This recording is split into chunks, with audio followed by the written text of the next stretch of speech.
Magandang araw Pilipinas and good day pageant lovers! Panoorin po natin ang behind the scene ng photo and video shoot ng national costume ng Pilipinas na walang iba kundi si Maria Atisa Manalo.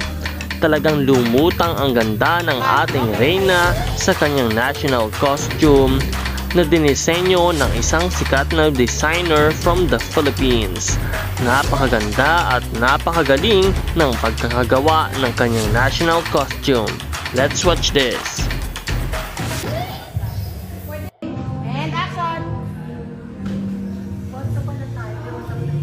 Yun. And camera. Cut. Okay, playback.